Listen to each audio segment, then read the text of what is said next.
Hi, my daughter Grace has asked for chocolate chip muffins in her lunchbox or for breakfast or something for this upcoming week.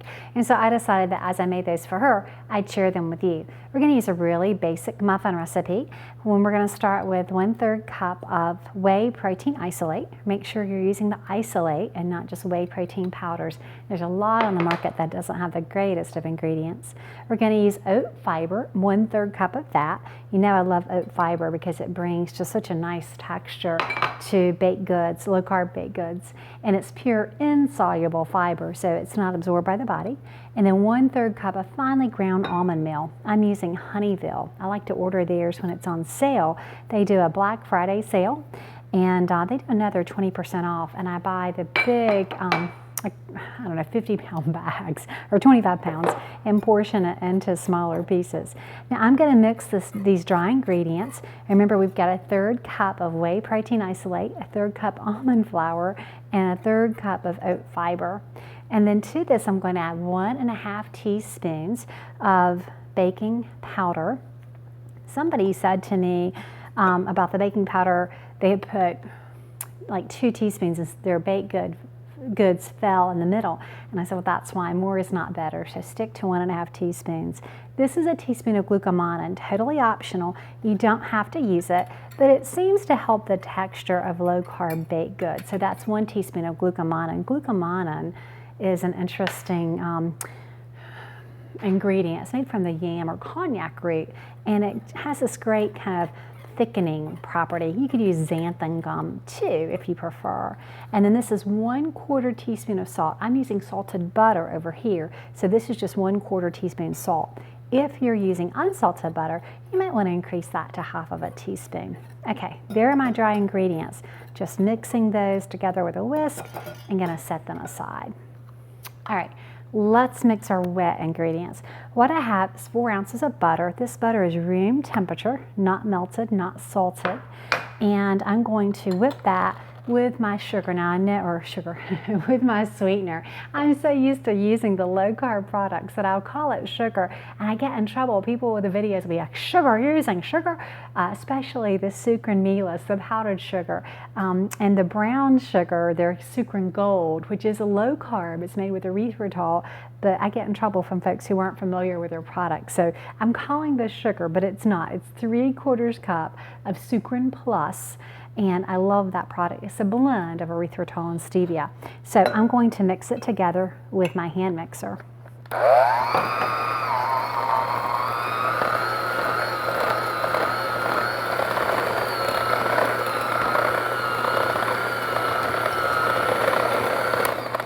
Now what I find is I just want to get it blended really well. If you don't, the sugar substitute can be a little gritty in your baked goods. So a lot of this really is about texture and beating some air into it so that you have a great rise, again, about texture. When your butter lightens, you know that from a yellow, a darker yellow to a very white, then you know you've blended it enough.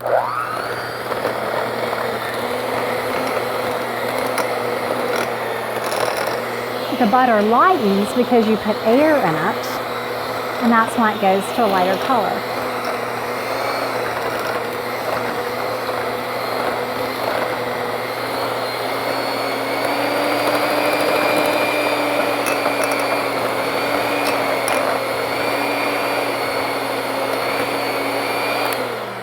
Okay, I probably would beat it a little longer, and if you have a stand mixer, you can put it in there and let it go. But that's really about right for our purposes. Now I'm going to add an egg, and I'm going to mix as I go. And this thing is so loud with a microphone, so forgive me if I'm not talking while I'm doing this. You probably couldn't hear me anyway. So let's mix in the eggs. These are 3 eggs. So I've used 4 ounces of butter. I've used 3/4 cup of sucrin, and now I'm putting in 3 eggs.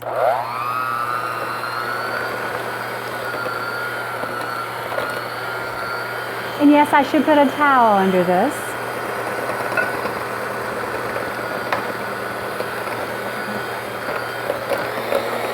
I tried to get Grace to help me since she had requested the muffins, but she's not excited to help me today.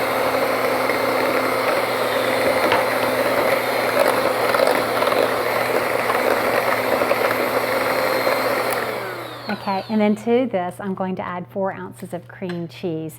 Now, you really won't taste the cream cheese. It's actually just low carb, and it gives it a nice, kind of rich, dense texture. I use cream cheese, and even in my chocolate muffins, the chocolate muffins, it's really pretty good. All right, let's blend in the cream cheese, and it's at room temperature as well.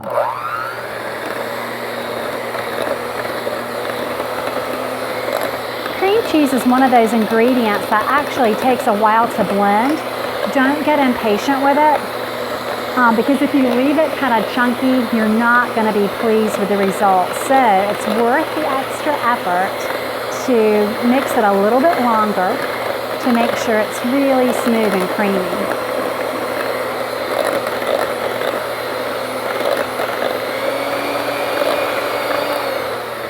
And you don't need to do too high. Sometimes when you do too high, the butter separates and you get something that looks a little bit like cottage cheese. You really don't want that. This is just a very basic vanilla muffin recipe that we're going to add our chocolate chips to. So if you want to take this in a different direction with a different flavor, you could do that. You could also bake it in a loaf pan, which is kind of a simple pound cake recipe. Okay, I think we've got it mixed pretty well. My oven says it's ready for whatever I'm making. And then I'm not going to need the mixers anymore. And so I can set that aside. I'm going to mix in sour cream, and this is 1/3 cup sour cream. Now remember, these are just our wet ingredients, so we're going to add the dry to it. 1/3 cup sour cream and 2 teaspoons of vanilla. And you know I love vanilla. Okay, easy. All right, and then we're going to bring in the dry ingredients that we mixed earlier and set aside. All the stuff, okay? The hair on my face. All right. And some people mix with a wire whisk. I just like to use my spatula. In fact, I think these spatulas are Christmas presents from my family. I think that's a sign that they like it when I bake low carb food. Or they would like any kind of low carb, any kind of baked stuff, low carb or not. So it's pretty thick, and you'll notice it looks like a muffin mix. Now let's add some chocolate chips. Add the amount of chocolate chips that you want. I measured out a 1/2 cup and said, that doesn't look like enough. I felt like a cup was too much, so I'm using 3/4 of a cup of chocolate chips. You could use 2/3, you could use a 1/2. I figured that Grace would like them pretty chocolatey. Now I'm going to taste the batter for sweetness. I'm always telling you, taste for sweetness. And so this is not an exception. And I've got somebody who wants to taste for sweetness. And if it's not sweet enough, I'll add some liquid sweetener. All right, Grace. Okay. What do you think? Good enough, or does it need liquid sweetener? I think it's good enough. You think it's good enough? Okay, Grace says good enough. And I can use my spatula to fill in the muffin tins, but I'm not going to do that. I'm going to use, I love this ladle. It's a gravy ladle, and it just works great for doing pancakes in the, on the cooktop and for filling up muffin tins. I'm going to fill these about 3/4 full. They will not, those are good. They will not rise the way traditional ones will, but about 3/4 full, and that's it. All right, that tastes so good. I might have to steal one of Grace's muffins for the week. What I've been doing is baking things on the weekends, freezing them. These freeze really well, and then we pull them out of the freezer for her lunch treat. We've made chocolate chip mint cheesecakes, which are great, pulled out of the freezer, made a hazelnut crust. I need to do a video on those. So anyway, so she has some varieties. She had some chocolate chip cookies, but I think those all got eaten. She had some help eating those. And so we do try to keep low carb baked goods. So I'm gonna go ahead and portion this out. It should make 12 muffins. We'll throw it in the oven, which is at 360 degrees, and they'll bake for about 12 to 15 minutes, and then we'll see what they look like. Our chocolate chip muffins are out of the oven, and Grace didn't want to help me make the muffins, but she is more than willing to help me taste the muffins, right, Gracie? Mm-hmm. Now, when she tasted these for the first time, she said, Mom, these taste just like the real thing. So, Gracie, I'm going to peel the paper off, and you want to punch some off, or?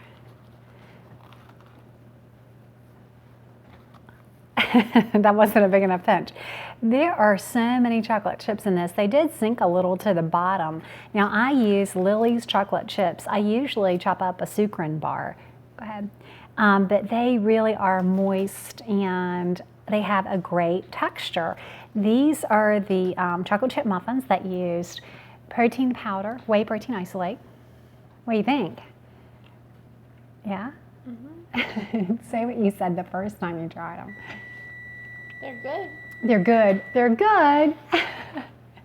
The first time she tried them, she really was like, Mom, and we had a friend here, and I gave them too, and she's like, Mom, don't give my muffins away. But I think that you will be pleased if you make these. They really do have a great crumb. David tried them, and what'd you think? Very good. Okay. It tasted like food from the fresh market. Food from the fresh market. They sunk a little bit in the center, so they're not gorgeous, but they have a fantastic flavor. So Grace isn't going to talk, she's just going to try. So I'm going to take that as a really good sign. I hope that if you make low carb chocolate chip muffins for your family, that they enjoy them too.